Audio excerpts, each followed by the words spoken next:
কেউ যদি লোন নেয়, তার সেই লোন সে পরিশোধ করতে পারলো না, তার কি ক্ষমা হবে? লোন নিয়েছেন, যদি পরিশোধ করতে না পারেন, তার আগে যদি মৃত্যুবরণ করেন, নিয়াত ছিল আল্লাহ আমি পরিশোধ করে দিব, একদম ইখলাস যে আল্লাহর কখনো আমি লোন নিব না, ভুল করে ফেলেছি, যে তওবা থেকে থাকে মৃত্যুর আগে, ইনশাআল্লাহ আল্লাহ ক্ষমা করবেন। সূরা ফুরকান 69-70 নম্বর আয়াত আল্লাহ বলে দিয়েছেন, কোনো বান্দা যদি তওবা করে আল্লাহ সুবহানাহু ওয়া তাআলা তার পেছনের সমস্ত গুনাহগুলোকে নেকিতে বদলিয়ে দেয়। কথা বুঝতে পারছেন? যুবকদের উদ্দেশ্যে একটা কথা, মা বোনেদের উদ্দেশ্যে একটা কথা। সহিহ বুখারী 6069 নম্বর হাদিস, যদি কখনো কোনো গুনাহ করে ফেলেন, কি করে ফেলেন? কথা বলেন। গুনাহ যদি করে ফেলেন, খবরদার কাউকে প্রকাশ করবেন না। কি বললাম? গুনাহ হয়ে গেলে কি করবেন? প্রকাশ করবেন না, গোপন রাখবেন। কি করবেন? গুনাহ হয়ে গেলে কি করবেন? ঢেকে রাখবেন, কাউকে বলবেন না, আলেম ওলামাকেও বলবেন না। সহিহ বুখারী 6069 নম্বর হাদিস, আল্লাহ রাসূল বসে আছেন, তার সঙ্গে একজন সাহাবী বসে আছেন, তার নাম ওমর বিন খাত্তাব। দুজন বসে আছে, একজন সাহাবী এসে বলছে, ইয়া রাসূলুল্লাহ, আমি অনেক বড় একটা গুনাহ করেছি। গুনাহটা কি? সাহাবী নিজের মুখের কথা, যে আমি অমুক এক মেয়ের সঙ্গে আমার রিলেশন ছিল, সম্পর্ক ছিল, ওই মেয়েটিকে এমন কোনো কাজ নেই যে আমি করি নাই, মানে সব কিছু করেছে। এটা খুলে বলতে হবে। ওই যে সমস্ত কিছু করেছি, জেনা ব্যতীত। কি ব্যতীত? কথা বলেন। জেনা বাদ দিয়ে যা ইচ্ছা সমস্ত কিছু করেছি, একটা ছেলের সঙ্গে মেয়ে যা হতে পারে সব করেছি। আল্লাহ বলছে, ইয়া রাসূলুল্লাহ, আমাকে তওবা পড়ান, আমাকে ক্ষমা করার জন্য আল্লাহকে কিছু বলেন। আল্লাহ নিয়ে কোনো কথা বলেন, মাথা নিচু করে বসে আছেন। ওমর বিন খাত্তাব পাল্টা বলছে, তুমি তোমার এই অপরাধ কেন তুমি প্রকাশ করলে? 6070 নম্বর হাদিস বুখারীর। আল্লাহ কিয়ামতের মাঠে আপনার কিছু গোপন আমল আছে, ওইগুলো নিয়ে আল্লাহ আপনাকে এইভাবে দেখাবেন, বলবেন, এই আমলটা তুমি দেখতে পাচ্ছ, ছেড়ে দেন। এই আমলটা চিনতে পারছো? আপনি তখন বলবেন যে হ্যাঁ আল্লাহ, জি এই আমলটা আমার আমল। এই গুনাহটা তুমি চিনতে পারছো? জি আল্লাহ, এই গুনাহটা আমার গুনাহ। কথা বুঝতে পারছেন? কিয়ামতের মাঠে আপনার আমলনামা আল্লাহ আপনাকে দেখাবেন, আর গুনাহের আমল, আর আপনাকে যে সাক্ষী নেবে, এই গুনাহটা কি তোমার? আপনি তখন নিজের সাক্ষী দেবেন, জি আল্লাহ এই গুনাহটা আমার। আল্লাহ তখন বলবেন, এই গুনাহ তুমি দুনিয়াতে করেছিলে, তুমি কারো কাছে প্রকাশ করনি দুনিয়াতে, আমি আল্লাহ তোমার এই গুনাহটা আমিও দুনিয়াতে প্রকাশ করিনি। তুমি যেমন গোপন রেখেছিলে আমিও গোপন রেখেছিলাম, তুমি যেমন প্রকাশ করনি আমি পৃথিবীর মাটিতে প্রকাশ করিনি।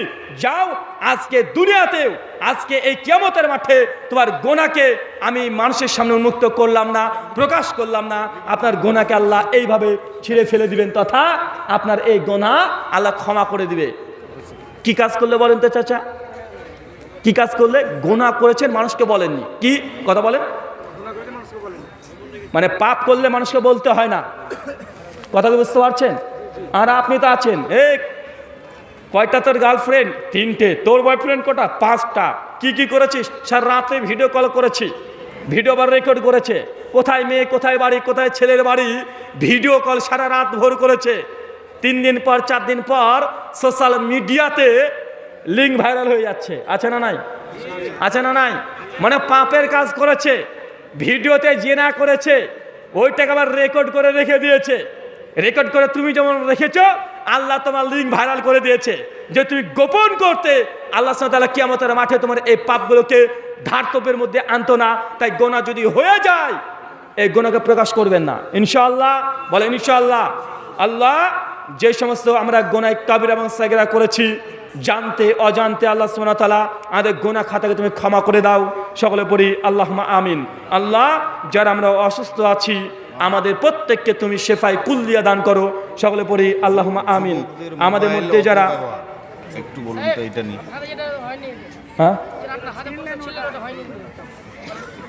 ভাই, সব প্রশ্ন উত্তর দিতে গেলে তো আপনি যুবকদের মোবাইলের অপব্যবহার নিয়ে একটু কথা বলুন। আপনি দিনে রাত্রিতে লেখাপড়া, আপনি দিনে রাত্রে, জি জি, যারা প্রশ্ন করছে, প্রশ্ন করাতে আদব থাকতে হবে। বিসমিল্লাহ বলবেন, লিখবেন, আসসালামু আলাইকুম লিখবেন, একটা মাত্র প্রশ্ন লিখবেন, আর সেটা ভাষা যেন আপনার প্রশ্নের ভাষা যেন স্পষ্ট থাকে। যেভাবে প্রশ্ন এসেছে, মানে একজন বাইরে থেকে এসে কি মন্তব্য করবেন, যেখানকার লোকেরা বাংলা কি মোটেই বুঝে না, ভাষা লেখা কি ঢং নেই, যাও লেখার যে কোয়ালিটিটা নিম্ন শ্রেণীর। আর এত করে একজন 4টা-5টা করে প্রশ্ন লিখবে, এটা নিয়মের মধ্যে না। একজন একটা প্রশ্ন লিখবে, খুব অল্প শব্দে অল্প বাক্যে লিখবে, আর তার আগে সালাম দিবে। শুক্রিয়া। একজন ভাই প্রশ্ন করছেন, আপনি দিনের রাত্রে কতক্ষণ পড়ালেখা করেন? ভাই এটা জেনে লাভ নেই, আমার ব্যাপারে জেনে লাভ নেই। ইমাম নবী রাহিমাহুল্লাহ সহিহ মুসলিমের শরহ ব্যাখ্যা গ্রন্থ লিখেছেন। যারা ওলামা আমার শাইখ আছেন তারা জানেন, জগৎ বিখ্যাত গ্রন্থ সহিহ মুসলিমের শরহ, শরহে মুসলিম ইমাম নববীর 676 হিজরিতে ওয়াফাত। ওনার জীবনীতে লিখছেন ইমাম হাজার আসকালানী রাহিমাহুল্লাহ যে তিনি 17 বছর, কত বছর? 17 বছর ইমাম নবী রাহিমাহুল্লাহ বিছানাতে 60 হয়ে শয়নি। কথা বুঝতে পারছেন? 60 হয়ে শয়নি মানে ঘুমানোর জন্য 60 হয়ে তিনি ঘুমাতেন না। তিনি পড়াশোনা করার জন্য সবসময় বসে বসে পড়তেন। একটা দুটো বছর না, 17 বছর। এরা হচ্ছে আলেম, শেখ, মাশায়েখ। আল্লামা নাসরুদ্দিন আলবানীর জীবনী হায়াতে আলবানী, একটা উর্দুতে বই এসেছে।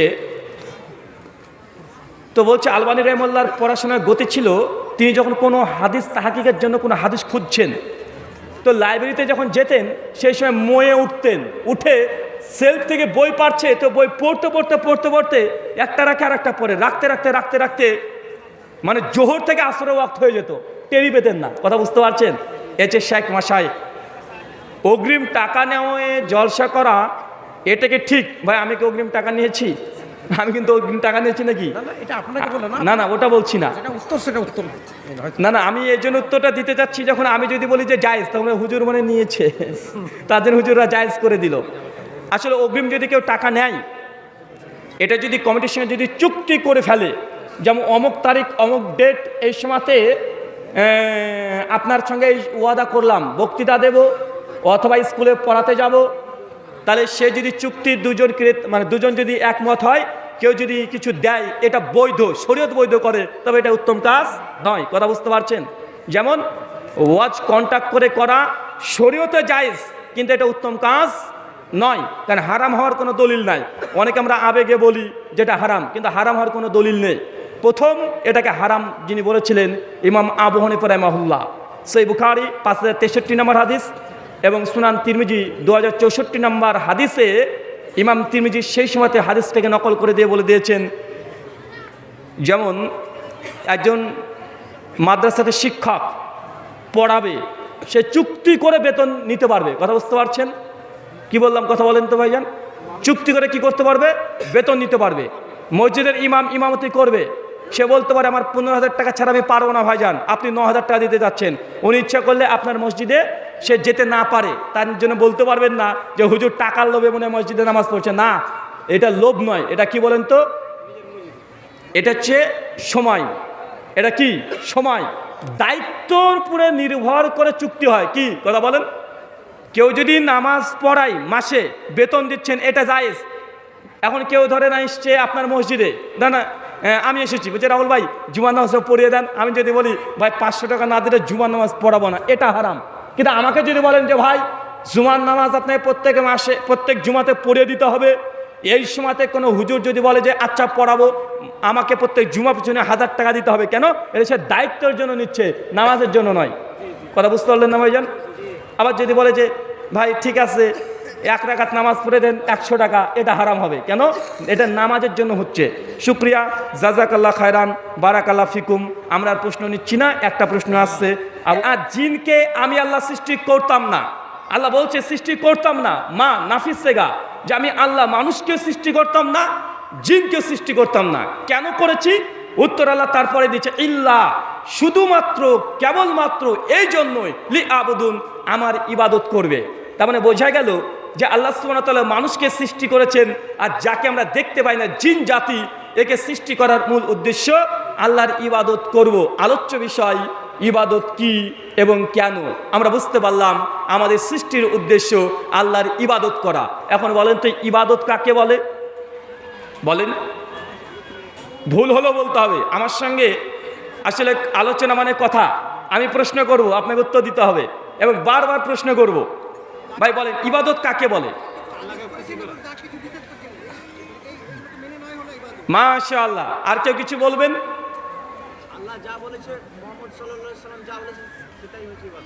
আল্লাহ যা বলেছেন, নবী যা বলেছেন, সেগুলো গ্রহণ করাই হচ্ছে ইবাদত। মাশাআল্লাহ, সুন্দর। ইবাদতের লুগাতুল মানা ডিকশনারি অনুযায়ী আবিধানিক অর্থে ইবাদত মানে দাসত্ব করা। কি করা? কথা বলেন।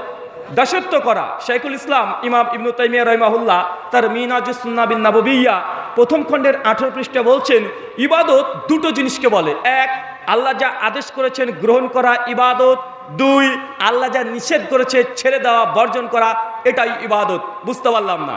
ইবাদত মানে আল্লাহ যা আদেশ করেছেন আপনি গ্রহণ করে নেবেন, কোনো প্রশ্ন করা যাবে না। আল্লাহ বলেছেন করতে, আপনি করে নেবেন, এটা হচ্ছে ইবাদত। দুই, আল্লাহ কিছু জিনিসকে নিষেধ করেছেন, আল্লাহ সুবহানাহু ওয়া তাআলা কিছু জিনিসকে হারাম করেছেন, যেগুলোকে আপনি করবেন না, ত্যাগ করবেন, ছেড়ে দিবেন, এটাকে ইবাদত। তো ইবাদতের কটা অংশ পেলাম? দুইটা অংশ। কি কি? এক, গ্রহণ করা, দুই, বর্জন করা। আপনাকে বোঝার জন্য সুবিধা করে দিই, কয়েকটা উদাহরণ দিই।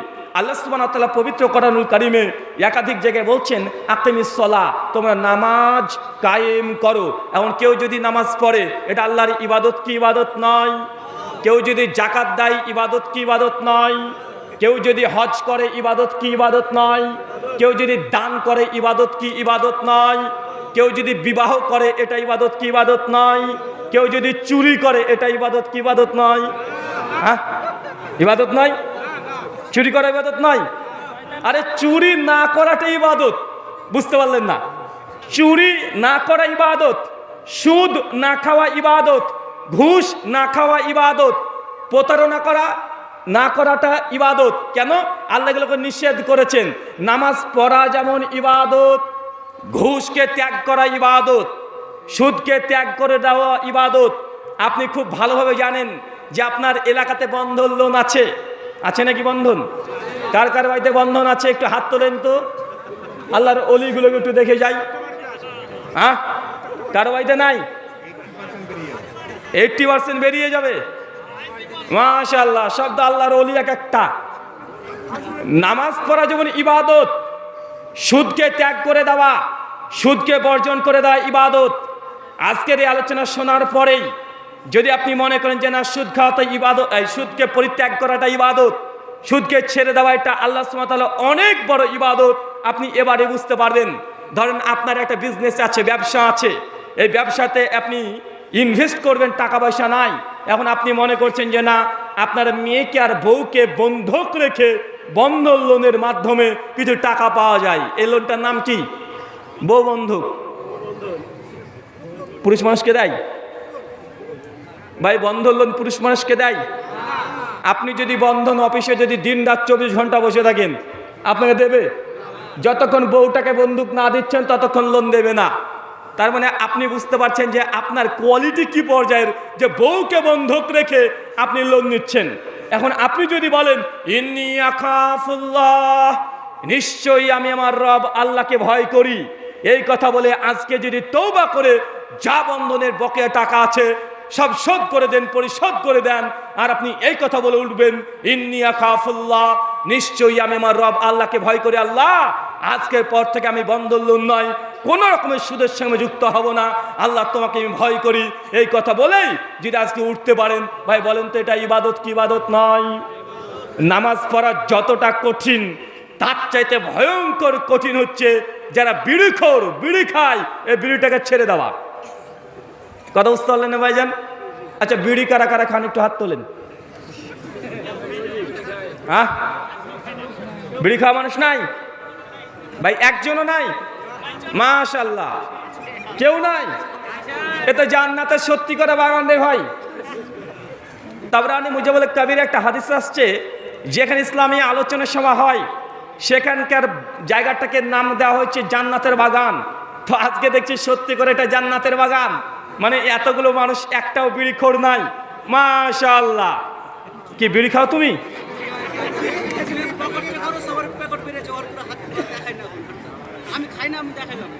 ও, তুমি খাই না তার জন্য হাত দেখিয়েছো?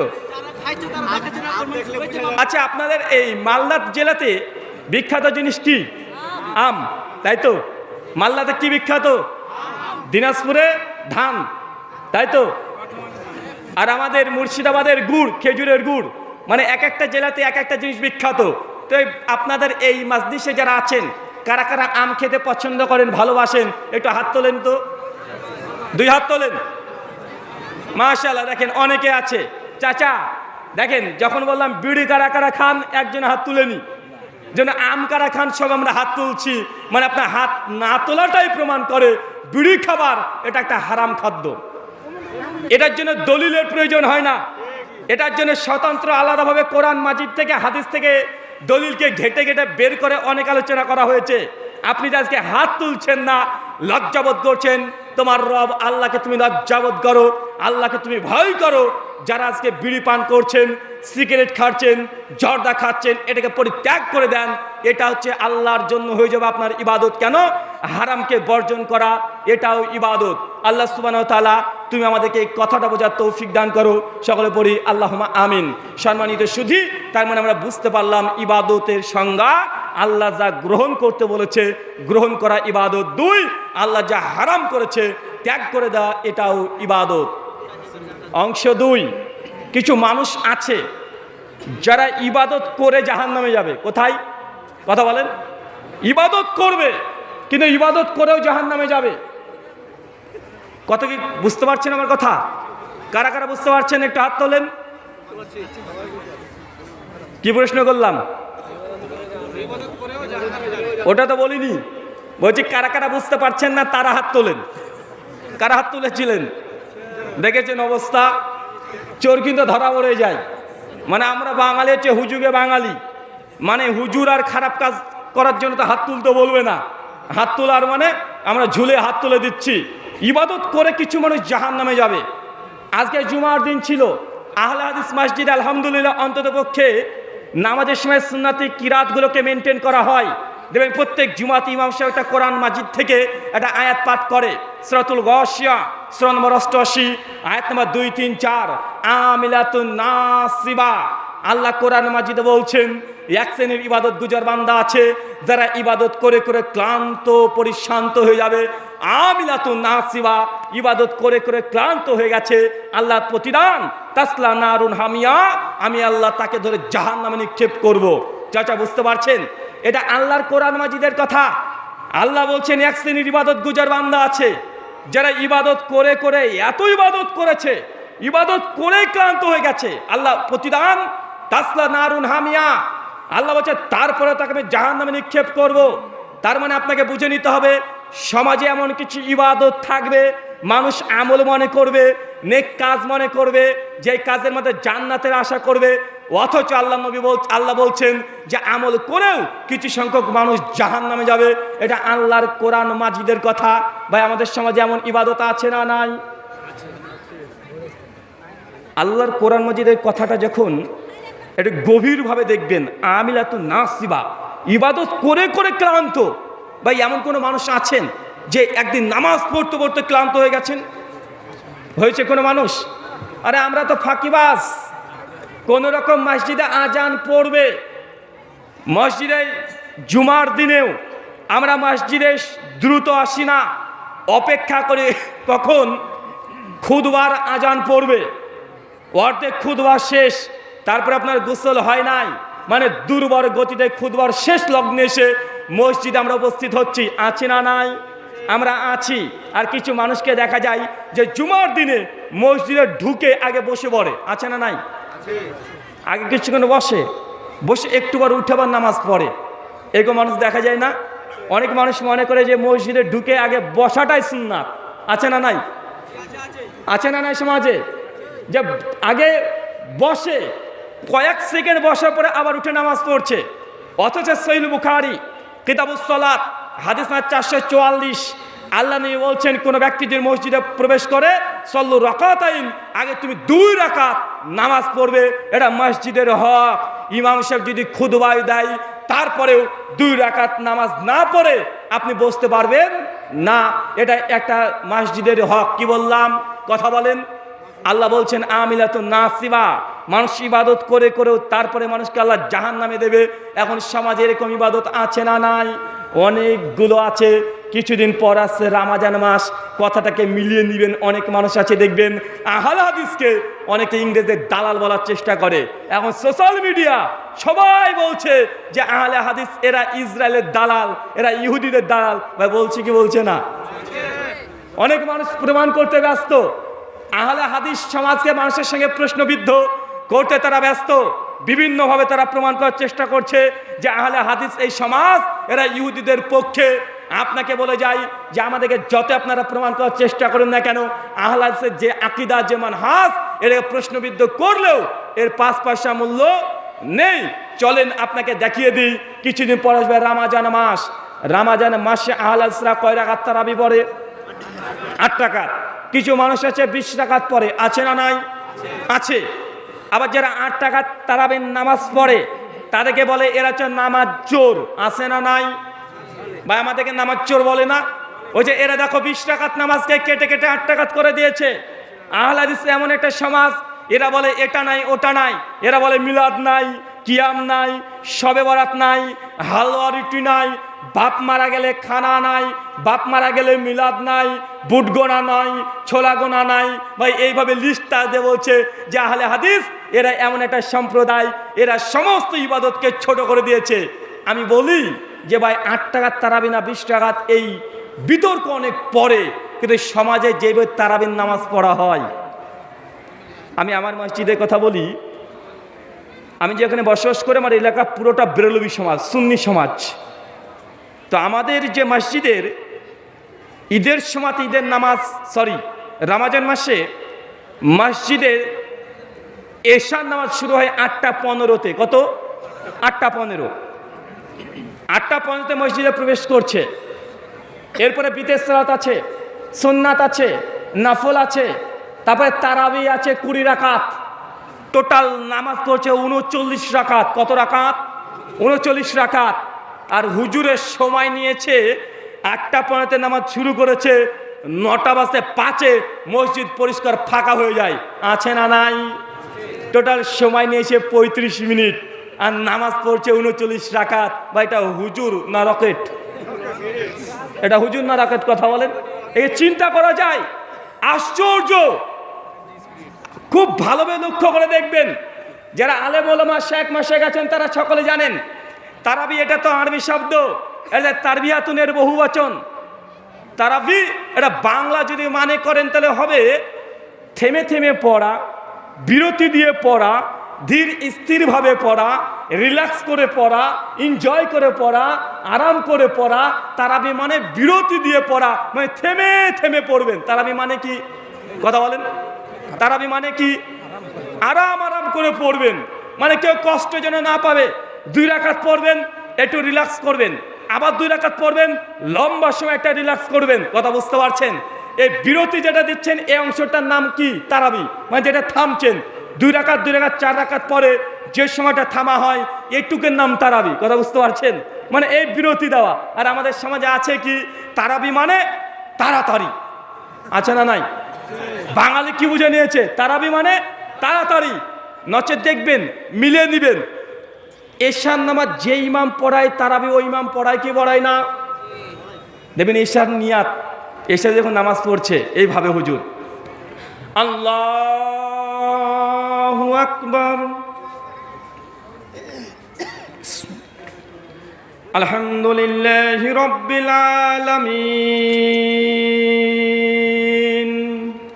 সুন্দর কিরাত তার তিলের সঙ্গে পড়ছে, কোনো সমস্যা নেই। 4 রাকাত নামাজ হুজুরে এশার নামাজ 10 মিনিটের উপরে সময় নিয়ে নেয়, আছে না নাই? কথা বলেন। এটা কিস নামাজ পড়লো? এশার নামাজ, ফরজ নামাজ।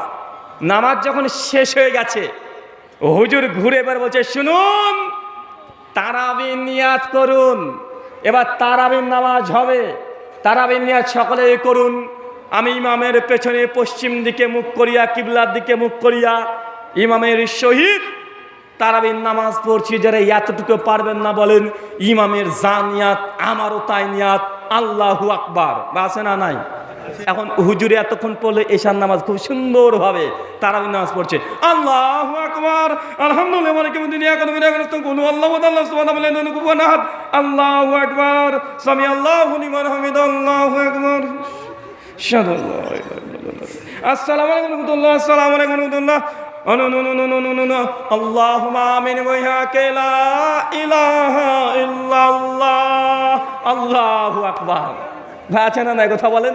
মানে এত জোরে তারাবির নামাজ পড়ে, মানে আমাদের মতো যুবক টকবেগে যুবক এদের সূরা ফাতিহা শেষ হয় না, হুজুরের একটা সূরা ফাতিহা শেষ করে অন্য কিরাত করে রুকুতে চলে যায়। আর অনেক চাচা আছে তাদের তো কঠিন অবস্থা, কেন আমি যখন তারাবির নামাজ পড়ছি ইয়াং মানুষ, আমার মাজা ওঠা বসা করতে খুব বেশি সমস্যা হয় না, চাচা তো মাজা সোজা করতে করতে একদম এইভাবে বডি হিলাতে হিলাতে ওতে এমনি 2-10 সেকেন্ড সময় লেগে যায়।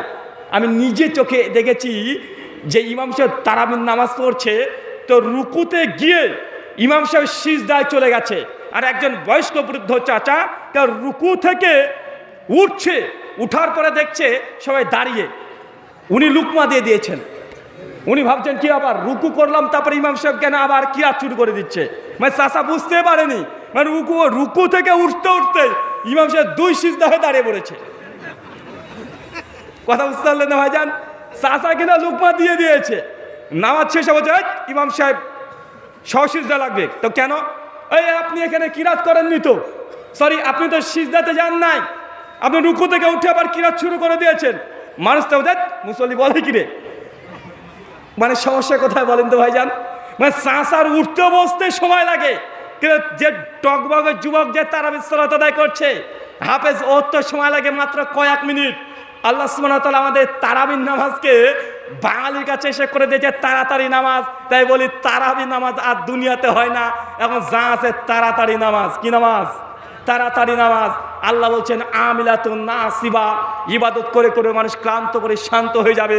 তাসলা নারুন হামিয়া, আমি আল্লাহ তারপরে তাকে জাহান্নামে নিক্ষেপ করব। এখন 8 রাকাত না 20 রাকাত এই বিতর্ক, অনেক পরে আপনি 20 রাকাত কেন 2000 রাকাত এইভাবে যদি নামাজ পড়েন, আপনার এই নামাজ আল্লাহর আরশ পর্যন্ত পৌঁছাবে না, মসজিদের ফ্যানের সঙ্গে বন বন করে ঘুরবে, এটা আল্লাহর কাছে পৌঁছাবে না। সহিহ বুখারী 757 নম্বর হাদিস, আল্লাহ নবী মসজিদুন নববীতে বসে আছে, আল্লাহ নবী নিজের মসজিদে বসে আছে, নবীর একজন সাহাবী এসেছে, নবীকে সালাম দিয়েছে, নবী উত্তর দিয়ে বলছে ইরজে, যাও তুমি ফিরে যাও, ফাসাল্লি, তুমি নামাজ পড়ো, ফাইনা কলাম তু সল্লি, কারণ তুমি নামাজ পড়োনি। কথা কি বুঝতে পারছেন? একজন সাহাবী নবীর সামনে নামাজ পড়েছে আর আল্লাহ নবী বলছেন নামাজ পড়োনি। সাহাবী প্রতিবাদ না করে মসজিদে আবার গিয়েছে, আবার নামাজ পড়েছে 3 বার। এইভাবে আল্লাহ নবী বলছেন ইরজে, যাও তুমি ফিরে যাও, ফাসাল্লি, নামাজ পড়ো, ফাইনা কলাম তু সল্লি, কারণ তুমি নামাজ পড়োনি। অথচ সাহাবী পড়েছে, আল্লাহ নবীকে বলছেন সাহাবী লাস্ট বার যে আল্লাহ নবী এর চাইতে ভালো করে আমি নামাজ পড়তে পারি না, নামাজ আমাকে শিখিয়ে দেন। আল্লাহ নবী তাকে নামাজ শিখিয়ে দিচ্ছে। সবচাইতে বড় একজন চোর আছে, সে চোরের নাম কি? নামাজ চোর। নামাজের 3টে অংশ, কি কথা বলেন? সহিহ বুখারী 528 নম্বর হাদিস, আল্লাহ যে নামাজের 3টে অংশ। কয়টা অংশ? চাচা নামাজের কয়টা অংশ? চাচা আরো জোরে কয়টা অংশ? 3টে।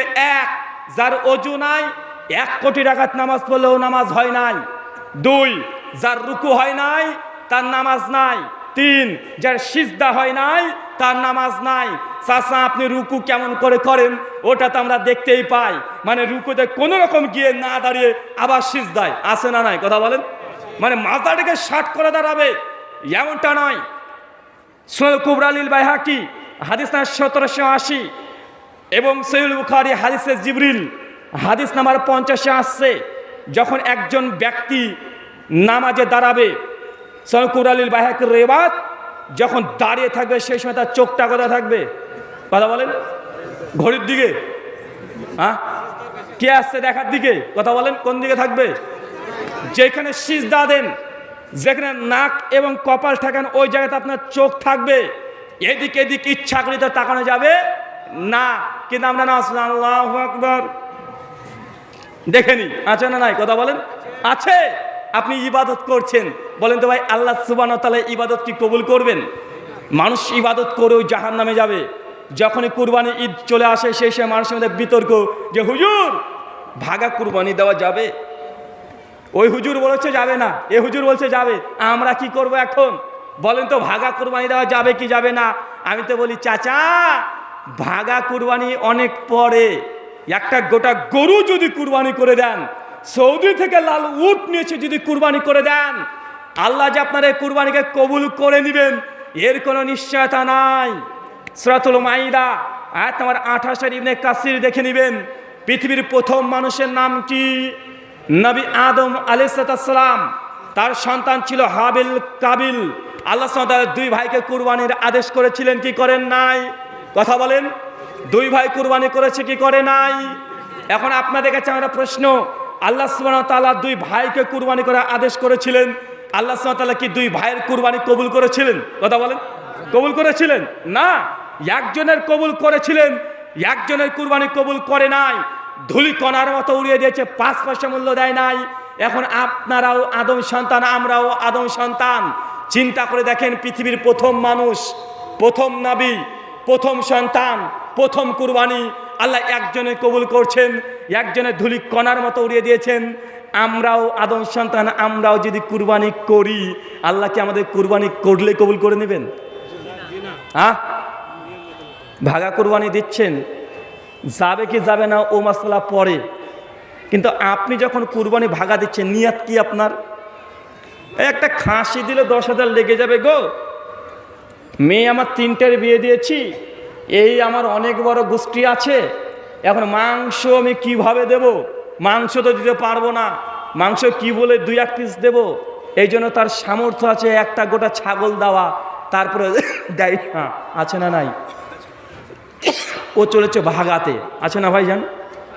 বলছে ভাগা 3টে নিয়ে নিব, একদম 45 কেজি মাংস হবে, বাড়িতে ফ্রিজে রেখে রেখে খাবো। ভাই এমন নিয়ত আছে না নাই?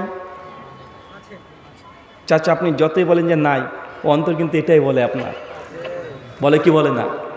এখন এই কুরবানিকে আল্লাহর দরবার মধ্যে পৌঁছাবে না পায়খানার মধ্যে পড়ে থাকবে? কোথায় যাবে এই কুরবানি? এই কুরবানির ফজিলত কোথায় যাবে? এটা আল্লাহর দরবার মধ্যে পৌঁছাবে না। তার জন্য প্রথমে আপনাকে বলেছি, ইবাদত দুটো জিনিসের নাম। এক, আল্লাহ যা গ্রহণ করতে বলেছে নিঃসন্দেহে গ্রহণ করে নেবেন। 2, আল্লাহ যা বর্জন করতে বলেছে, পানি আছে ভাই, যা আল্লাহ সুবহানাহু ওয়া তাআলা বর্জন করতে বলেছেন, ছেড়ে দিতে বলেছেন, সেটাকে ছেড়ে দিবেন। এই দুটো জিনিসের নাম ইবাদত। বিসমিল্লাহ। এই দুটো জিনিস যদি আপনি বুঝতে পারেন, ইনশাআল্লাহ যে কোনো একটা ছোট্ট যদি ইবাদত হয়, যদি 1 রাকাত নামাজও হয়, এটা আল্লাহ সুবহানাহু ওয়া তাআলার কাছে যে দরবারে কবুল হয়ে যায়, ভাই বন্ধু, এর বিনিময়ে আল্লাহ জান্নাত দিতে পারেন কি পারেন না? জান্নাত দিতে পারেন। সহিহ বুখারী কিতাবুল আম্বিয়া হাদিস 3336 নম্বর হাদিস, আল্লাহ নবী একটা বানী ইসরাইলের ঘটনা বর্ণনা করছে। একজন ইহুদি মেয়ে রাস্তা দিয়ে চলছিল, একটা কুত্তার সঙ্গে দেখা, কুকুরটি একদম পিপাসিত, তৃষ্ণায় কাতর, মেয়েটার দয়া হয়েছিল, ওই মেয়েটি কোনো ক্রমে সে কুত্তাটাকে পানি পান করে দিয়েছে। আল্লাহ সুবহানাহু ওয়া তাআলা এতই খুশি এই মেয়েটার কর্মে দেখে, এই মেয়েটার কাজ দেখে, আমল দেখে, আল্লাহ সুবহানাহু ওয়া তাআলা তার পেছনের সামনে যা গুনাহ ছিল সব ক্ষমা করে দিয়েছেন। ইমাম হাজার আসকানি ফাতুল বাড়ির মধ্যে বলছে, তার মানে এর গুনাহ ক্ষমা মানে এই মেয়েটার জন্য জান্নাতের সুসংবাদ আল্লাহ নবী দিয়ে দিচ্ছেন। ভাই বলেন তো, একটা ছোট্ট কাজ করেও তার মানে জান্নাতে যাওয়া যায় কি যায় না? আমরা জুমার বারে অনেকে অবহেলা করি। সহিহ বুখারীর কিতাবুল ইলমের 45 নম্বর হাদিস, জুমার দিন হচ্ছে মুমিনদের ঈদের দিন। কিসের দিন? জুমার দিন হচ্ছে ছোট ঈদ। কোন ঈদ? ছোট ঈদ। আল্লাহ নবী বলছেন, সহিহ বুখারী 981 নম্বর হাদিস, কোন ব্যক্তি যদি জুমার দিন শুক্রবারের দিনে সুন্দর করে গোসল করে, গোসল করার পরে আতর সেন্ট যা আছে তার শরীরে নিজে মেখে নিয়েছে, পায়ে হেঁটে হেঁটে হেঁটে হেঁটে মসজিদে যদি প্রবেশ করে, জুমার দিন আল্লাহর পক্ষ থেকে স্পেশাল ফেরেশতা আপনাদের এলাকায় যত জুমা মসজিদ আছে একদম আপনার আমল নামা নিয়ে সে মসজিদের গেটে গেটে গেটে গেটে দাঁড়িয়ে থাকে। চাচা বুঝতে পারলেন? জুমার দিন কে আসে বলেন তো? কে আসে? ফেরেশতা আসে। কেন? এটা আল্লাহর আদেশ। জুমার দিন আপনার আমল নামা নিয়ে মসজিদের গেটে গেটে প্রত্যেক গেটে ফেরেশতারা বসে থাকে আর অপেক্ষা করতে থাকে কোন ব্যক্তি বিশুদ্ধ নিয়াতে খাস আল্লাহকে ভয় করে খুশি করার জন্য জুমার মসজিদে প্রথম আসছে। যে ব্যক্তি জুমাতে প্রথম পা দিয়ে মসজিদে নামাজের জন্য দাঁড়িয়ে যাবে, আল্লাহ সুবহানাহু ওয়া তাআলা ওই ব্যক্তির আমল নামাতে ফেরেশতাকে বলবে একটা লাল উট কুরবানি করলে যত নেকি তার আমল নামে তত নেকি লিখে দাও। বাঙালি মুসলমান দেখেন বসে আছে, এই সময় কি বলতে হয়? হ্যাঁ, ওটা কবে হবে? মরার পর। আপনাকে একটা হাদিসের সারাংশ বললাম, বাঙালির আমরা বসে আছি, আসলে আমরা বুঝিও না কোথায় সুবহানাল্লাহ বলতে হয়, কোথায় আলহামদুলিল্লাহ বলতে হয়। যদি বলি ভাই কেমন আছেন গো, ইনশাআল্লাহ, মানে কেমন আছেন বলছে ইনশাআল্লাহ।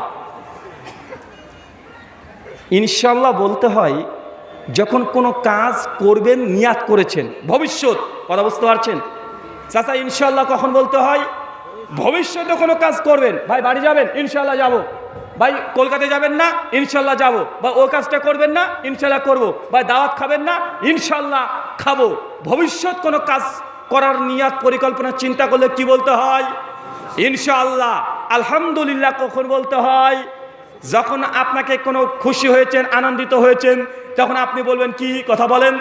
আলহামদুলিল্লাহ, এই শব্দ বলতে হয়। মাশাআল্লাহ কখন বলতে হয়?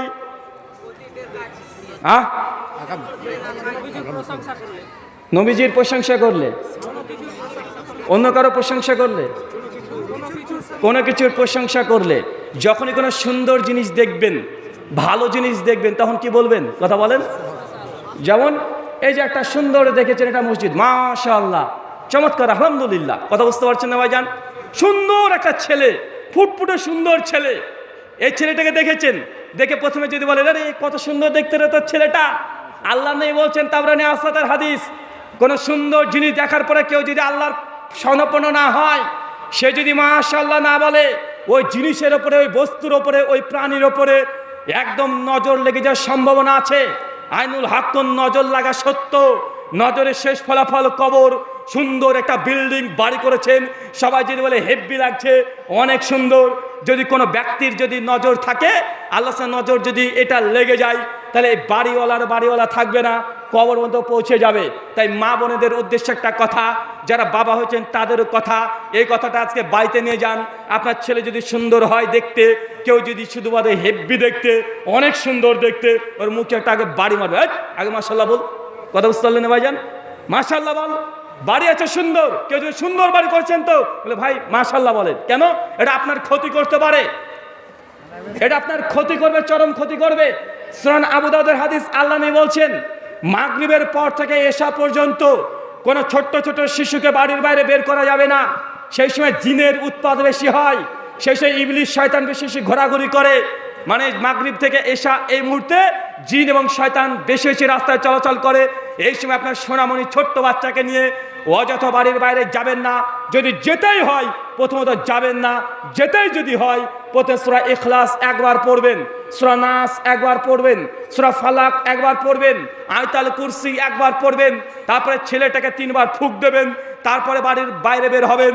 যদি যান এইভাবে, তাহলে জিন বা বদ শয়তান আপনার ছেলেকে স্পর্শ করতে পারবে না, ক্ষতি করতে পারবে না, আপনার ছেলের কোনো ক্ষতি হবে না।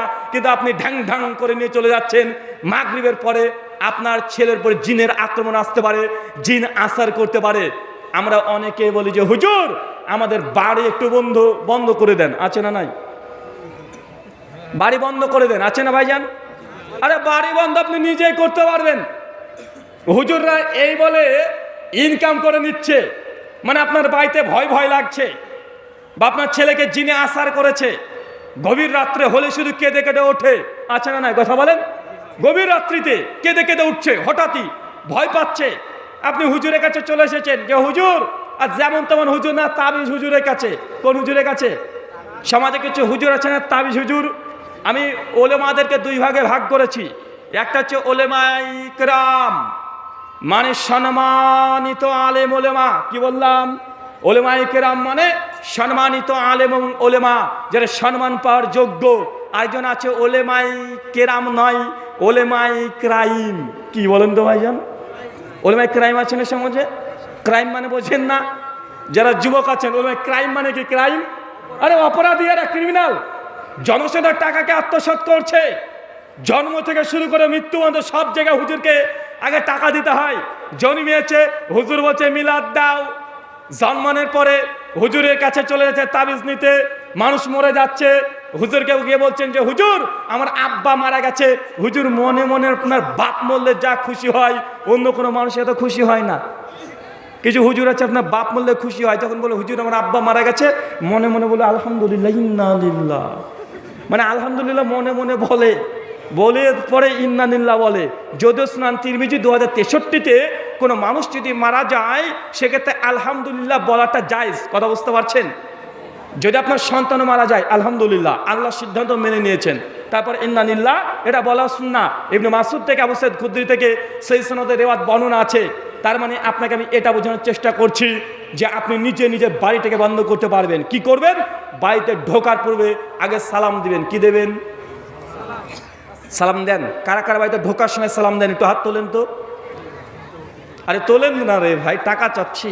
একজন এত বড় মজলিসে, দুজন দশজন মুসলমান, নিজের বাড়িতে ঢোকা তুমি জানো না কিভাবে ঢুকতে হয়? তুমি জান্নাতে ঢুকবে আল্লাহর, হ্যাঁ? নিজের বাড়িতে ঢোকা তো তুমি সুন্নতি তরিকায় তুমি রপ্ত করতে পারলে না, তুমি আল্লাহর সুন্দর জান্নাতে ঢুকতে পারবে? বাড়িতে সালাম দিয়ে প্র্যাকটিস করেন। আচ্ছা বউকে কে কে সালাম দেন? একটু হাত তোলেন তো। আরে হুজুর বলেন কি বউকে সালাম দিতে হয় নাকি? স্ত্রীকে সালাম দেন কে কে? একটু হাত তোলেন তো ভাইজান। মাশাআল্লাহ, কয়েকজন আছে। মানে বউকে সালাম এ বলে কি বউকে সালাম দিতে হয় নাকি? আরে বউ তো একদম যা বলবো তাই শুনবো, ওকে আবার সালাম দিব কেন? বউকে সালাম দিতে হবে।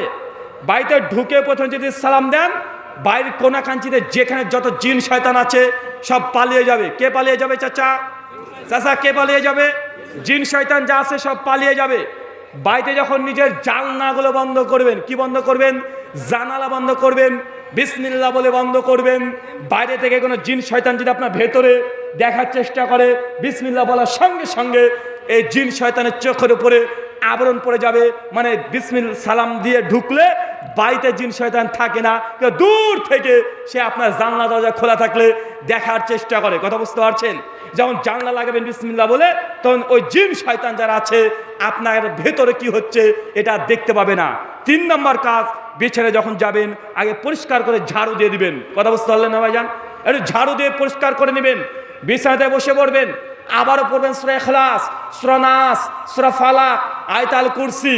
এই 4টে জিনিস পড়ার পরে হাতটাকে সামনে রাখেন, 3 বার ফুঁক মারেন, গোটা মাথা থেকে শুরু করে পা পর্যন্ত যত দূর যায় এইভাবে মাসা করতে থাকেন। কথা বুঝতে পারছেন? এইভাবে যখন মাসা করবেন এখন আপনি হচ্ছে নিরাপদে হয়ে গেলেন। কেন? এখন আপনি আল্লাহর জিম্মায় চলে গেলেন। তার আগে ঘুমের আগে ঘুমের দোয়াটা পড়ে নেবেন।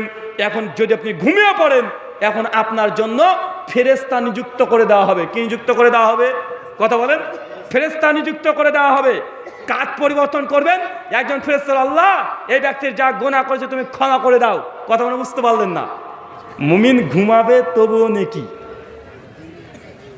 ঘুমিয়ে ঘুমিয়ে নেকি। চিন্তা করেছেন? আপনি ঘুমাচ্ছেন, কিন্তু এই সুন্নতি আমলটা যদি করতে পারেন, বান্দা তুমি ঘুমাচ্ছ, আল্লাহকে স্মরণ করে ঘুমিয়েছেন, আল্লাহর সাথে ঘুমের মধ্যে ফেরেশতার নেকি লিখে চলে যাবে। ফেরেশতা আপনার বাড়ির মধ্যে ঘরের মধ্যে জিন শয়তানকে প্রবেশ করতে দেবে না। এটা মুমিনের বৈশিষ্ট্য।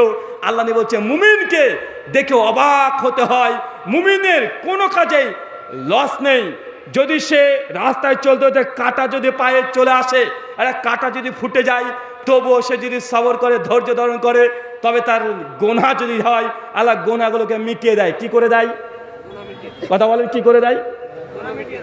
অনেক আমাদের বাবাজিরা আছে বার্ধক্যের কারণে অসুস্থ হয়ে গেছে, জ্বর হয়ে গেছে, মাজাটা শাট হয় না, 1 মাস 1.5 মাস ধরে ব্যথা, বিছানায় পড়ে আছে, রোগ আল্লাহ দিয়েছে, বালা মুসিবত দিয়েছে। আমরা অধৈর্য হয়ে গিয়ে বলি যার আল্লাহ কাউকে পেল না, আমাকে এর কষ্ট দিল। অধৈর্য হয়ে আল্লাহ সুবহানাহু প্রতি অভিযোগ করে এমন অসুস্থ ব্যক্তি আছে না নাই? কথা বলেন, আছে না নাই? অনেক মানুষ আছে।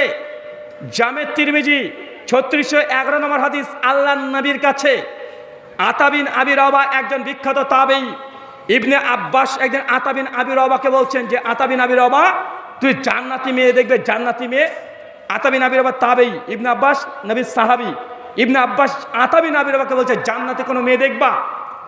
আতা বলছে কে জান্নাতে অবশ্যই দেখবো, দেখাও। বলছে ওই যে হাফসি একটা কালো মেয়ে দেখছো, ওই মেয়েটি জান্নাতে যাবে। বলছে এই মেয়েটি জান্নাতে যাবে? কালো কুৎসিত দেখতে, দক্ষিণ আফ্রিকার হাফসি, এত কুৎসিত দেখতে। আতা বলছে কি এমন আমল তার যে মেয়েটি জান্নাতে যাবে? আল্লাহ নবীর সঙ্গে সঙ্গে ইবনে আব্বাস বলছে যে একদিন আল্লাহ নবীর মজলিসে বসেছিলাম, হঠাৎ করে এই মেয়েটি চলে আসে। নবী কৃষ্ণ বলছে ইয়া রাসূলুল্লাহ, আমার মৃগী রোগে আমি আক্রান্ত। কি রোগে চাচা? মৃগী রোগে আক্রান্ত। তা আল্লাহ নবীর কাছে এসে সেই মেয়েটা বলছে যে ইয়া রাসূলুল্লাহ, আমি মৃগী রোগে আক্রান্ত হয়ে যাই, প্রচণ্ড ব্যথা, কষ্ট, আমি কষ্টে অজ্ঞান হয়ে যাই। যখন অজ্ঞান হয়ে যায় আমার পোশাক ঠিক জায়গাতে থাকে না, আমার লজ্জাস্থানে বেরিয়ে যায়। আল্লাহ নবী, আপনি আপনার রবের কাছে আল্লাহ চোটে দোয়া করে দেন, আমি যেন এই রোগ বালা থেকে পরিত্রাণ পেয়ে যাই, আমি যেন সুস্থ হয়ে যাই। আপনি আল্লাহকে চোটে দোয়া করে দেন। আল্লাহ নিয়ে পাল্টা সেই মেয়েটিকে বলছেন তুমি যদি যা চাচ্ছ আমি আল্লাহর কাছে দোয়া করে দিব, কোনো সমস্যা নেই। তবে তোমার জন্য দুটো অপশন, এক, তোমার পক্ষ হয়ে দোয়া করব, তুমি সুস্থ হয়ে যাবে, এক। দুই, তুমি এই রোগ বালামসিতে আছো, যদি ধৈর্য ধারণ করো, সবর করো, তাই জেনে রাখো তোমার জন্য জান্নাত। তুমি চাও কোনটা?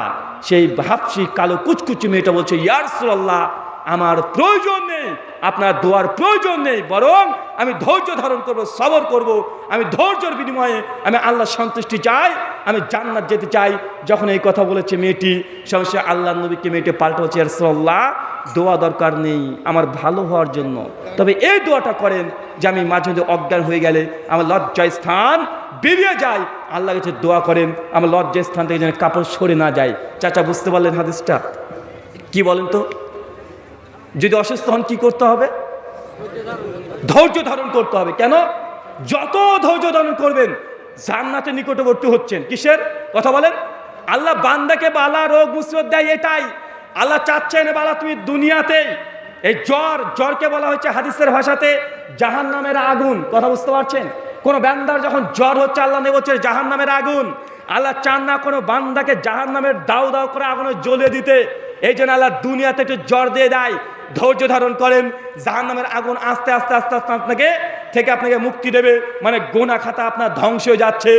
যত রোগ বালা মুসিবত আল্লাহ দেয় যে বান্দাকে, আল্লাহ চাচ্ছেন এই বান্দাকে দুনিয়াতে যত সামান্য কষ্ট দিয়ে জাহান্নামের ভয়ঙ্কর আযাব থেকে ওই বান্দাকে আমি রক্ষা করে দিতে।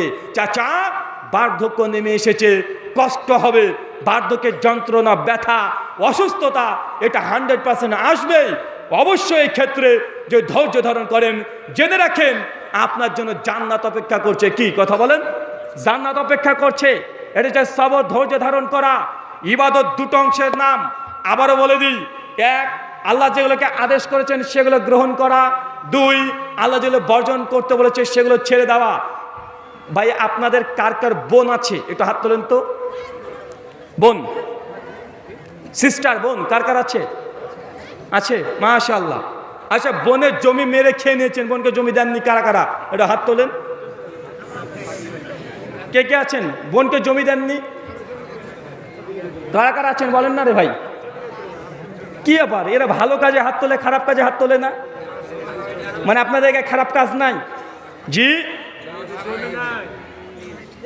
24 ঘন্টার মধ্যে আপনাকে আগামীকাল বোনকে ফোন করতে হবে, দিয়ে বলতে বোন, বাবার জমি ছিল মাঠে 7 বিঘা, এখান থেকে তুমি কিছু অংশ পাবে, তুমি তোমার জমি নিয়ে যাও। যদি নিয়ে না যান, আল্লাহ পবিত্র কোরআন নিসা 11 থেকে 17 নম্বর আয়াতে আপনার বোন আপনার বাপের সম্পত্তির একটা অংশ পাবে।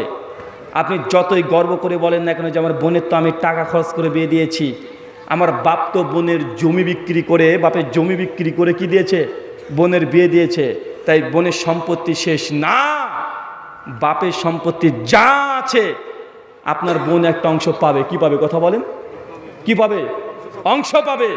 যতই লাখ টাকা খরচ করুক না কেন বোনের পেছনে, তারপরে অংশ পাবে কি পাবে না? এই সম্পত্তি যদি না দেন, কিয়ামতের মাঠে আপনি লজ্জিত হবেন। কিয়ামতের মাঠে ভাই বোন সেই দিন দাঁড়িয়ে থাকবে। সেই দিন আল্লাহ সুবহানাহু ওয়া তাআলার বিচার খুবই কঠিন, খুবই সুন্দর, সূক্ষ্ম। আপনাকে কিয়ামতের মাঠে জমি আপনার কাঁধে পরে তুলে দেওয়া হবে। বনের যদি 4 কাঠা জমি মেরে খান, 4 কাঠাকে 7 ডবল করে কাঁধে আপনার চাপে দেওয়া হবে, গোটা কিয়ামতের মাঠ আপনি ঘুরে বেড়াবেন, সবাই দেখবে আপনি বনের সম্পত্তি মেরে খেয়ে নিয়েছেন, আপনি একজন প্রতারণা করেছেন, মানুষ দেখবে। সেই দিন আল্লাহ জমি আপনার আমল থেকে আর নেবে না, ওই জমিও আপনার উপকার হবে না, বরং আপনার বোনকে একদিকে দাঁড় করাবে, আপনাকে একদিকে দাঁড় করাবে, জমির বদলে জান নেকি আছে আপনার আমল নামাতে আপনার বোনকে দিয়ে দিবে। কথা মনে বুঝতে পারলেন না? কথা বুঝতে পারছেন? আল্লাহ সুবহানাহু ওয়া তাআলা আমরা যে কথা বললাম এই কথাটাকে বোঝার তৌফিক দান করো, সকলে পড়ি আল্লাহুম্মা আমিন। আপনাকে এই কথায় 5খানা ইবাদত দিয়েছি। কয়টা? আচ্ছা, কে বলতে পারবেন? একজন হাত তোলেন। 5খানা ইবাদতের কথা বলে দিয়েছি অলরেডি। যে বলতে পারবেন তাকে আমার তরফ থেকে আমার একটা আতর আছে, ব্যবহৃত আতর, এটা দিয়ে যাব ইনশাআল্লাহ। বলেন তো কে বলতে পারবেন? দেখি এ কথা কবে বললাম? হ্যাঁ, 5টা ইবাদতের কথা বলেছি। বলেন তো কি কি? বললে এটা দিয়ে দেবো। এই তো কথা কি আজকে চাচা বলেছি আমি? হ্যাঁ, 5টা ইবাদত বলেছি গুরুত্বপূর্ণ আপনাকে করার জন্য, তাগিদ দিয়ে বলেছি। বলেন তো ভাইজান, কেমন আলোচনা শুনলেন? জি, আমি বলে দেবো চাচা, আপনি বলবেন? আমি একটু বলে দিই নাকি? 1, ইবাদত জুমার দিন প্রথম মসজিদে মুসল্লি হতে হবে। কি পাবেন? একটা লাল উট পাবেন।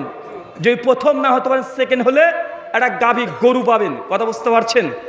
2, সন্তানকে মাগরিবের পরে বের করবেন না। যদি বের করতে হয় কি করবেন? সূরা ইখলাস, নাস, ফালাক, আয়াতুল কুরসি, এই 4টে জিনিসকে পরে ফুঁক দিতে হবে। 3 নম্বর ইবাদত আপনাকে দিয়েছি ঘুমের পূর্বে। কি বললাম? ঘুমের পূর্বে বাড়িতে ঢুকবেন আগে সালাম দিয়ে জানলা দরজা মারবেন, বিসমিল্লাহ বলে বিছানাটাকে ঝাড় দিয়ে ইখলাস, নাস, ফালাক, আয়াতুল কুরসি পড়ে ঘুমের দোয়া পড়ে শুয়ে যাবেন। প্রতিদিন পাশ পরিবর্তন করবেন, গুনাহ ক্ষমা হবে, ফেরেশতা নিযুক্ত থাকবে, আপনার বাড়িতে জিন শয়তান আপনাকে আক্রমণ করবে না। 3টে বলে দিলাম, আরো 2টো দিয়েছি। কোনটা বলেন তো ভাইজান এবার? মাশাআল্লাহ। অন্যের সম্পত্তিকে আত্মসাৎ করা যাবে না। আর একটা ইবাদত দিয়েছি, মানে আপনি ইবাদত উল্টো দিক থেকে বলছি কেন বলেন তো ভাইজান? আল্লাহ যেগুলো নিষেধ করেছে সেগুলো করাটা ইবাদত। ইবাদত কি ইবাদত নয়? ওটা ইবাদত। আরেকটা দিয়েছি, সালাত যখন আদায় করবেন ধীর স্থিরতা বজায় রেখে রুকু সেজদা ঠিকভাবে আদায় করবেন। ঝড়ের গতিতে রুকু সেজদা এটা করবেন না। এই 5টা আপনাকে ইবাদত দিয়েছি। খুব কঠিন এগুলো, কথা বলেন, খুব কঠিন। বা জুমা আমরা পড়ি কি পড়ি না? তো একটু আগে গেলে কি হয়? আগে গেলে প্রতিদিন একটা লাল গরু পেয়ে যাবেন। 7 ভাগা কুরবানি নিয়ে বিতর্ক করতে হবে না।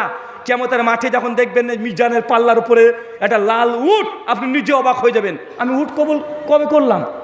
উট তো আমি করিনি। ফেরেশতা মনে করে দিবে আপনাকে যে আপনার এই উট আপনার ওই আমলের কারণে জুমার দিন এসেছিলেন প্রথমে, এই নিয়াত করে যে আল্লাহ আজকে প্রথম হচ্ছি আমি, ইনশাআল্লাহ আমি যেন একটা উট পাই। এই নিয়াত নিয়ে যদি যান মিজানের পাল্লাতে দেখবেন একটা উট দাঁড়িয়ে আছে। এই উটের দাম 3 থেকে 4 লাখ টাকা। আপনি তো 30,000 টাকা একটা গরু আপনি দেন না, ভাঙা ন্যাংরাগুলো দেওয়ার চেষ্টা করেন। আল্লাহ সুবহানাহু ওয়া তাআলা 5টা আমল করার তৌফিক দান করো, সকলে পড়ি আল্লাহুম্মা আমিন। সবচেয়ে ভয়ঙ্কর 2টো আমল, জমি যেন বোনের মেরে না খাওয়া যায়। কথা বুঝতে পারলেন না ভাইজান? একদম কালকে বোনকে ফোন করতে হবে যে বোন তোমার জমি নিয়ে যাও। তো এটা তো বলতে পারলেন না, কি করব? হ্যাঁ, কাকে দিয়ে দেবো? কাকে দেবো? আমার কাছে রেখে দেবো? আচ্ছা, বের যখন করে ফেলেছি এটা দিয়ে যাবো। একটা প্রশ্ন করব, উত্তর দিতে পারলে দিয়ে দেবো। রেডি? হ্যাঁ, রেডি? যুবকদের জন্য প্রশ্ন, বলেন তো 2টো জিনিস মানুষকে সবচেয়ে জাহান্নামে বেশি নিয়ে যায়। শেখ কেউ বলবেন না, শেখরা কেউ বলবেন না। আর যারা মাদ্রাসায় তোলাবা আছে কেউ বলবা না। হ্যাঁ, আরেকটু চিন্তা করে বলো, 2টো জিনিস মানুষকে সবচেয়ে জাহান্নামে নিয়ে যায়, চাই সে নারী হোক চাই পুরুষ হোক। 2টো জিনিস। এই ছেলেটা আগে বলতে পেরেছে, পারফেক্ট। দাঁড়িয়ে পড়ো, মাশাআল্লাহ। চলে আসো আস্তে আস্তে, নিয়ে যাও এটা। বললাম না এটা দিয়ে যাব ভাই, আপনিও ঠিক বলেছেন, সমস্যা নেই, তবে এটা একদম 100-তে 100। শুক্রিয়া, জাযাকাল্লাহ খায়রান, বারাকাল্লাহ ফিকুম, হায়াতে কইল, শুক্রিয়া। হ্যাঁ, প্রশ্ন কেন? প্রশ্ন তো আমি করছি, আর আমাকে প্রশ্ন করলেই দিতে হবে আবার। প্রশ্ন করলে দিতে হবে। জি বলো। হাফ টি শার্ট পরা আর হাফ শার্ট পরা কি পরে কি নামাজ হবে? যদি হাফ টি শার্ট সতর যদি ঢাকা থাকে, ইনশাআল্লাহ পুরুষদের জন্য কোনো সমস্যা নেই। মেয়েদের জন্য সমস্যা, মেয়েদের নামাজ বাতিল হবে। শেখ নাসিরুদ্দিন আলবানী সিফাতুস সালাতুন নবীর 113 নম্বর পৃষ্ঠাতে তিনি বলেছেন, কোনো নারী সালাতরত অবস্থায় যদি তার এই মুখমণ্ডল থেকে যদি চুলের অংশ যদি বেরিয়ে আসে, কথা বুঝতে পারছেন, চুলের অংশ যদি বেরিয়ে আসে, পায়ের টাকনো যদি এতদূর যদি বোঝা যায়, বেরিয়ে যায়, এই মেয়েটার নামাজটা ফাসেদ, বাতিল হয়ে যাবে। ধরেন যে আমি আপনার কাছে দোয়া চাইলাম, আপনিও বললেন, এটা কি বলা ঠিক হবে? ফি আমানিল্লাহ সরাসরি কোনো রেয়াত দ্বারা সাবেত নাই যে ফি আমানিল্লাহ, তবে এটা ট্র্যাডিশনালভাবে বলতে পারেন যে আল্লাহ সুবহানাহু ওয়া তাআলা আপনাকে হেফাজত করুন, যেমন আমরা হাফেজাহুল্লাহ বলছি না, বলতে পারেন। এটা হাদিসের দোয়া না, এটা ট্র্যাডিশনাল, যে কোনো ভাষাতে দোয়া করতে পারবেন। একজন চুরি না করার সত্ত্বেও তাকে অপবাদ লাগানো হয়, কি তাকে ক্ষমা করার ওই দুনিয়াতে বিচার চাইবে কিনা, ভালো হবে না ক্ষমা করা, বিচার নেওয়া? কী রে ভাই, কেউ যদি মিথ্যা অপবাদ যদি দেয়, আর এটা যদি প্রমাণ হয়ে যায়, কোন কাজে মিথ্যা যদি জেনার অপবাদ দেয়, তাই তাকে বেত্রাঘাত করতে হবে। যদি 3 জন সাক্ষী উপস্থিত না করতে পারে, মিথ্যা যদি অভিযোগ করে, ইসলামী আদালত তাকে শাস্তি হদ জারি করবে। মিথ্যা যদি সাবেত যদি হয়ে যায় একজন, আচ্ছা কেউ যদি বললেন তো, আচ্ছা কেউ যদি আচ্ছা দিয়ে শুরু করছেন কেন আপনারা? আচ্ছা ধরেন, কি ধরবো রে ভাই, কেউ যদি লোন নেয়, তার সেই লোন সে পরিশোধ করতে পারলো না, তার কি ক্ষমা হবে? লোন নিয়েছেন, যদি পরিশোধ করতে না পারেন, তার আগে যদি মৃত্যুবরণ করেন, নিয়াত ছিল আল্লাহ আমি পরিশোধ করে দিব, একদম ইখলাস যে আল্লাহর কখনো আমি লোন নিব না, ভুল করে ফেলেছি, যে তওবা থেকে থাকে মৃত্যুর আগে, ইনশাআল্লাহ আল্লাহ ক্ষমা করবেন। সূরা ফুরকান 69-70 নম্বর আয়াত আল্লাহ বলে দিয়েছেন, কোনো বান্দা যদি তওবা করে, আল্লাহ সুবহানাহু ওয়া তাআলা তার পেছনে সমস্ত গুনাহগুলোকে নেকিতে বদলিয়ে দেয়। কথা বুঝতে পারছেন? যুবকদের উদ্দেশ্যে একটা কথা, মা বোনেদের উদ্দেশ্যে একটা কথা। সে বুখারী 6069 নম্বর হাদিস, যদি কখনো কোনো গুনাহ করে ফেলেন, কি করে ফেলেন? কথা বলেন। গুনাহ যদি করে ফেলেন, খবরদার কাউকে প্রকাশ করবেন না। কি বললাম? গুনাহ হয়ে গেলে কি করবেন? প্রকাশ করবেন না, গোপন রাখবেন। কি করবেন? গুনাহ হয়ে গেলে কি করবেন? ঢেকে রাখবেন, কাউকে বলবেন না, আলেম ওলামাকেও বলবেন না। সে বুখারী 6069 নম্বর হাদিস, আল্লাহ রাসূল বসে আছেন, তার সঙ্গে একজন সাহাবী বসে আছেন, তার নাম ওমর বিন খাত্তাব। দুজন বসে আছে, একজন সাহাবী এসে বলছে, ইয়া রাসূলুল্লাহ, আমি অনেক বড় একটা গুনাহ করেছি। গুনাহটা কি? সাহাবী নিজের মুখের কথা, যেমন অমুক এক মেয়ের সঙ্গে আমার রিলেশন ছিল, সম্পর্ক ছিল, ওই মেয়েটিকে এমন কোনো কাজ নেই যে আমি করি নাই, মানে সব কিছু করেছে। এটা খুলে বলতে হবে। ওই যে সমস্ত কিছু করেছি, জেনা ব্যতীত। কি ব্যতীত? কথা বলেন। জেনা বাদ দিয়ে যা ইচ্ছা সমস্ত কিছু করেছি, একটা ছেলের সঙ্গে মেয়ে যা হতে পারে সব করেছি। আল্লাহ বলছে, ইয়া রাসূলুল্লাহ, আমাকে তওবা পড়ান, আমাকে ক্ষমা করার জন্য আল্লাহকে কিছু বলেন। আল্লাহ নিয়ে কোনো কথা বলেন, মাথা নিচু করে বসে আছেন। ওমর বিন খাত্তাব পাল্টা বলছে, তুমি তোমার এই অপরাধ কেন তুমি প্রকাশ করলে? 6070 নম্বর হাদিস বুখারীর। আল্লাহ কিয়ামতের মাঠে আপনার কিছু গোপন আমল আছে, ওইগুলো নিয়ে আল্লাহ আপনাকে এইভাবে দেখাবেন, বলবেন, এই আমলটা তুমি দেখতে পাচ্ছ, ছেড়ে দেন। এই আমলটা চিনতে পারছো? আপনি তখন বলবেন যে হ্যাঁ আল্লাহ, জি এই আমলটা আমার আমল। এই গুনাহটা তুমি চিনতে পারছো? জি আল্লাহ, এই গুনাহটা আমার গুনাহ। কথা বুঝতে পারছেন? কিয়ামতের মাঠে আপনার আমলনামা আল্লাহ আপনাকে দেখাবেন, আর গুনাহের আমল, আর আপনাকে যে সাক্ষী নেবে, এই গুনাহটা কি তোমার? আপনি তখন নিজে সাক্ষী দেবেন, জি আল্লাহ এই গুনাহটা আমার। আল্লাহ তখন বলবেন, এই গুনাহ তুমি দুনিয়াতে করেছিলে, তুমি কারো কাছে প্রকাশ করনি দুনিয়াতে, আমি আল্লাহ তোমার এই গুনাহটা আমিও দুনিয়াতে প্রকাশ করিনি। তুমি যেমন গোপন রেখেছিলে আমিও গোপন রেখেছিলাম, তুমি যেমন প্রকাশ করনি আমি পৃথিবীতে মাটিতে প্রকাশ করিনি। যাও আজকে দুনিয়াতেও, আজকে এই কিয়ামতের মাঠে তোমার গোনাকে আমি মানুষের সামনে উন্মুক্ত করলাম না, প্রকাশ করলাম না। আপনার গোনাকে আল্লাহ এইভাবে ছিঁড়ে ফেলে দিবেন, তথা আপনার এই গোনা আল্লাহ ক্ষমা করে দিবে। কি কাজ করলে বলেন তো চাচা? কি কাজ করলে? গোনা করেছেন মানুষকে বলেননি, কি কথা বলেন? মানে পাপ করলে মানুষকে বলতে হয় না, কথা বুঝতে পারছেন? আর আপনি তো আছেন